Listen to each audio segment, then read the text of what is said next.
Hi guys and welcome back to my channel. So kamar yadda samu ku a title wannan bidiyon zan na muku yadda zaka na making 5000 kullum a rana like a cikin wannan application din ko kuma ce a cikin wannan site din, like kamar yadda ku gani wanda gashi nan yanzu in na shigo cikin wallet dina za ku ga gashi nan yau haka na yi withdraw din 2.5 wanda in na je wajen history da ku ga gashi nan still wanda da safe like na yi receiving na shi. So in this video insha Allah na muku step by step everything.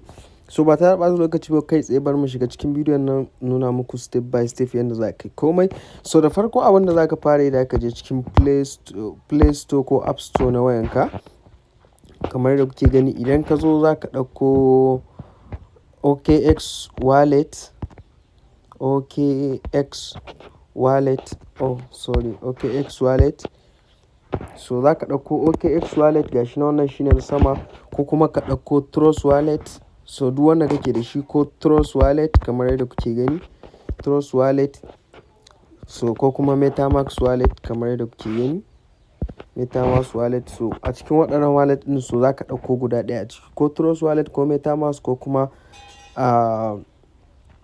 kuma OKX wallet kamar yadda kuke gani. So ni already da OKX wallet ne. So after ka yi ɗauko OKX wallet ko kuma idan already kana da shi ma, so abinda za ka yi kawai za ka zo ka creating new wallet, sabon wallet kenan. Yanzu for example misali na shigo kamar haka yadda kuke gani. So like so za ka danna sama idan kana da wallet ɗinka, so zai fi ka sake creating wani sabon wallet domin yin wannan tricks ɗin, kun gane.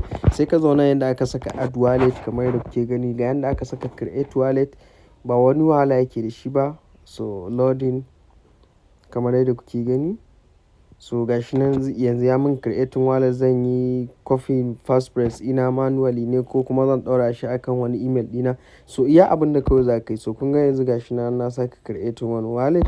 So duk da dai ban so ba, but amma it's okay tunda ba wani problem bane. So yanzu gashi kun ga na sake creating wani sabon wallet. So kai ma idan ka zo, idan kana da naka wallet ɗin ka sake creating wani sabon wallet ba wani abu bane mai wuya. Ko wallet ko guda 100 kake son creating za ka iya creating. So idan akwai wanda kake amfani da shi personal kar ka yi amfani da shi, kawai sai ka buɗe sabo. So after ka buɗe sabo sai ka zo nan, so za ka zo nan inda aka saka discover ɗin nan. So akwai link da zan ajiye a description na wannan bidiyon ko kuma a comment, kawai za ka kwafo wannan link ɗin. Idan ka taɓa link ɗin direct ya kai ka ta cikin Chrome browser like shine wannan. So wajen connecting wallet ɗin ne yana ba da problem, but amma ban sani ba ko ka wayanka zai iya maka normal. So in bai maka ba kawai sai ka ɗauko link ɗin. Misali yanzu idan muka zo nan na zo yin connecting wallet yana ta mun like kun gane yana ta mun wani hakan nan. So kawai in ka copy link ɗin kawai sai ka zo cikin shi wallet ɗin, sai ka zo don discover ɗin nan, kawai sai ka paste link ɗin a nan wajen, kun gane, sai ka paste. So already gashi nan. So za ka paste link ɗin ta cikin browser ɗin shi wannan wallet ɗin ka. So in ka sa ta cikin browser ɗin zai zama maka sauƙi wajen yin connecting wallet ɗin, kun gane. Okay, so already like so sai na jira shi a ɗan gama loading sabida na shiga like bar na wannan ɗin shi sabida ya wuce min da sauri. So gashi ne yana buɗewa kamar yadda kuke gani. So kamar yadda kuke gani a sama gashi ni already na yi connecting wallet ɗina. So in baka yi ba shine zai nuna maka wannan button ɗin da aka saka connect wallet kamar yadda kuke gani a sama. So in kai kuma zai gwada wallet ɗinka gashi nan ya hau a saman nan, za ku gan shi gashi nan na taɓa shi yanda ya sa log out ko kuma in yi copy na address ɗin wallet ɗina, za mu ga yanzu wallet ɗina ya yi connecting. So yanzu after ka connecting wallet like ya za a yi ka fara making kuɗi a cikin wannan site ɗin wanda zan nuna muku everything step by step yanzu na. So da farko abin da za ka fara yi idan ka gama wannan ɗinka, so za ka zo na yadda aka saka wannan zaɓin farkon nan gashi nan an saka join a nan wajen, ko kuma ka zo nan zaɓin farkon na kusa da saving box ɗin nan love. So da ka dai clicking akan shi kamar yadda kuke gani. So after ka yi clicking akan shi, but amma before me clicking akan shi za ka fara yin back. Idan muka yi back za ka zo nan yadda aka saka saving box ɗin nan kamar yadda kuke gani. So after mun zo wajen da aka saka saving box a nan wajen me yanzu me za ka yi. So a nan wajen za ka taɓa yadda aka saka top up. So like before mu je wajen top up, wannan site ɗin shi amfanin shi shine like za ka nemo kamar za ka yi investing na kuɗinka ne na dollars ɗinka, kamar dala da kan dala 10 ne, wanda akwai za ka iya investing na kwana ɗaya ko na kwana biyu ko na kwana uku ko na sati ɗaya, like ana baka, ka gane, like kana samun percentage akan wannan kuɗin. But amma duk lokacin da kai niyya za ka iya shi withdraw na kuɗinka. Wannan ba wai wanda za ka saka kuɗin like kawai shi, no, za ka iya withdraw na kuɗinka duk lokacin da ka ga dama. Kun gane, misali za ka iya sakawa kawai na kwana ɗaya, za ka yi staking dala 10 ka kawai, in yi kwana ɗaya zuwa gobe za ka cire da dala 10 ka da kuma percentage ɗin da ka samu, wato riban da ka samu kenan. But amma kafin nan, this is not a financial advice kamar yadda nake faɗa muku a koda yaushe. So koma wani abu na investment za ka yi, koma everything ya kasance kana da risk management mai kyau. Kar kana saka kuɗin da koda ka yi asaran shi, like zai dame ka. Ka saka kuɗin da koda ka yi asaran shi ba zai ɗaga maka hankali ba. So yanzu abin da kawai za ka yi, za ka danna yadda aka saka top up ɗin nan kamar yadda kuke gani. So after ka danna yadda aka saka top up, like gashi nan ga network ɗin nan. So a nan wajen wanne za mu yi amfani da shi. So za ka iya amfani da BEF20, za ka iya amfani da BEF20. So I think zai fi maka, but amma za ka iya choosing duk network ɗin da ka zaɓa. So ga BEF20 USDT nan, so I think kamar zai ɗan fi mana sauƙi. So yanzu after ka danna kan BEF20 USDT, misali za ka yi depositing $10.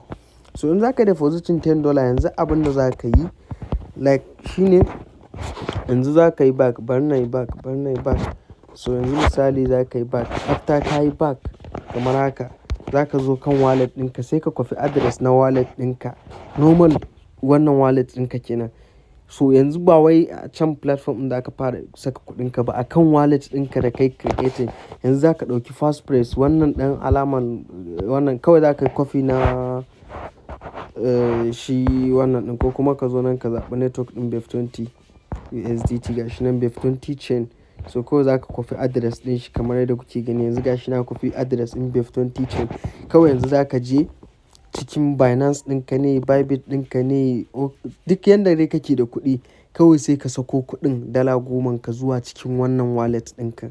Make sure a cikin wannan wallet ɗinka za ka sako dala 10 ka. So after ka sako dala 10 ka a cikin wallet ɗinka kenan, so zai ka dawo cikin platform wanda a nan wajen ga yanda ya saka balance ɗin nan. So kun ga da yake wannan wallet ɗin kwata-kwata 0.5 ne a ciki. Kun ga gashi ne yana gwada mun kuɗin da yake ciki 0.5. Yanzu da zan saka kuɗi a ciki saboda akwai asalin wallet ɗin da nake yi da shi ne. So inda zan saka yanzu ina saka kuɗi a ciki, kun gane, ina saka kuɗi a ciki zai nuna mun balance ɗin da yake ciki. Yanzu kun ga balance ɗin da yake kai 2.5 ne. Ina ƙara kuɗi ya zama dala 10, za ka gan shi a nan wajen ya koma dala 10 kenan, ko kuma yana nuna mun kuɗin da yake kan wallet ɗina. So after kai wannan kawai za ka danna yadda aka saka confirm deposit. So kana danna confirm deposit, za a yi depositin kuɗin da yake kan wallet ɗinka nan. Za ka yi depositin shi zuwa cikin wannan platform ɗin, and then the same thing a cikin wallet ɗinka duka za ka na withdraw na kuɗinka everything. Kun gane? So kana yin wannan, that is all. Ka yi top up na account ɗinka. Okay, so after ka yi top up na account ɗinka da $10 ɗinka ko kuma sama da dala 10 ka, da dai abin da dai za ka iya risk na shi. So kawai za ka yi back. After ka yi back shine za ka zo wannan zaɓin farkon kamar yadda kuke gani. So after ka clicking a kan shi, so nan wajen shine yadda za ka yi staking wannan kuɗinka, like kamar yadda kuke gani gashi nan wannan. Yanzu idan muka danna max, wato all kenan, gashi nan for 1 day, nan 7 day, nan 20 nan 14 days, nan 28 days kamar yadda kuke gani. And then kuma kowanne a nan ƙasa za ku ga garuwar ɗin da zan samu. Yanzu wannan dala 2.5 ɗina ɗan misali in zan yi staking ɗin shi daga nan zuwa gobe kenan, zan cire abina duka, zan samu kuɗin, zan samu ƙarin, kun ga 2.5 ne, zan samu kuma 2.562. kun ga na samu wannan 562 ɗin da yake bayan nan. So haka na kwana 11 ne kuɗi na dai kai dala 4.1. Na kwana 20 ne kuɗi na dai kai dala 8. To kai ne yanzu za ka zaɓi wanne kake so a nan wajen, za ka zaɓi wanne kake so. Kun gane a nan? So za ka iya ce kwana 7, kwana 1, kwana 14, kwana 28, duka duk wanda kake so. Kun gane? So after ka zaɓa wanda kake so, kawai za ka danna yadda aka saka circulation ɗin nan. So kana danna yadda aka saka circulation, za ka yi staking wannan kuɗin kan, like kullum za ka zo kana cire reward. Kullum za ka zo kana cire reward depending da kuɗin da kai staking. The more kuɗin da kai staking, the more reward ɗin da zaka na samu a cikin wannan platform ɗin. Amma kar ku manta dai like ya kasance kana da risk management mai kyau. Sai kuma yanda mutum zai yi withdraw na abin da ya samu. So yanda za ka yi withdraw na kuɗin ka shi kuma the same thing da aka dawo yanda aka saka saving box ɗin nan. So idan ka zo nan da aka saka saving box ɗin nan, za ka zo nan gefen da aka saka withdraw ɗin nan kamar yadda kuke gani. So after ka zo gefen da aka saka withdraw kamar yadda kuke gani, so za mu zo yanda aka saka earning na gefen nan. So idan muka zo wajen da aka saka earning, a nan wajen za ka ga earning ɗinka. Kawai za ka zo ka danna max. So after ka clicking akan max, kawai za ka danna confirm. So kana danna confirm, kawai zai sauke maka automatically akan wannan wallet ɗinka. Daga wannan wallet ɗinka kuma za ka iya ɗaga kuɗinka ka kai shi duk yanda kake so. Binance ne, Bybit ne, ko kuma ka canja mishi wani wallet ɗin. So I think zai fi after ka yi withdraw na kuɗinka like ka canja mishi wajen zama daga wannan wallet ɗin zuwa wani wallet ɗin sabida tsaro, kun gane? Ko kuma ka ɗauke shi ka kai shi Bybit ɗinka ko Binance ɗinka, duka wanda kake so za ka iya yi. So da farko idan ya zo akwai yanda zai nuna maka contact information. So in baka taɓa yin withdraw ba, so in ya nuna maka wannan contact information ɗin, the same thing wannan wallet address ɗinka za ka sake sakawa a wajen. Kawai sai ka danna max, sai ka danna confirm. Shikenan ka yi withdraw na kuɗinka zuwa cikin wallet ɗinka. Kana komawa za ka ga kuɗinka a cikin wallet ɗinka in seconds. Bai ɗaukan wasu awanni ko mintuna da yawa, za ka ga kuɗinka ya sauka a cikin account ɗinka. And then a nan wajen kuma ga yanda aka saka my team, wanda idan muka zo za ka iya ɗaukan wannan shine invitation link ɗinka. So zan ajiye muku nawa, za ka iya amfani da shi like in ka tura wa mutane ko friends ɗinka ne ko ta WhatsApp. Like idan ka share ɗin shi, duk wanda ya sign off da link ɗinka, akwai wani commission da za ka samu. Kun gane? Akwai wani commission da za ka samu duk wanda ya sign off da link ɗinka. So za ka iya share ɗin shi wa friends like, kun gane? So duk wanda ya sign off dai akwai commission da za su na baka. And then kuma ba wai commission ɗin a cikin kuɗin da suka saba ne, no, su ne kawai za su baka commission saboda ka musu inviting mutane. So like wannan shine yanda ake amfani da wannan site ɗin step by step. It's very simple, like kun gane? So idan akwai mai ƙarin tambaya, so zai iya rubuta mun a comment section na bidiyon nan. Idan kun ji daɗin bidiyon nan, kar ku manta da subscribe ma channel nan, ku yi like ma bidiyon nan, sa'an nan ku yi share ɗin shi. Idan akwai mai tambaya kuma kar ku manta dai za ka iya rubuta mun a comment section na wannan bidiyon. And then kar ku manta da join na Telegram community mu da kuma WhatsApp group mu, da za ku samu link ɗinsu a description na wannan bidiyon. Bye.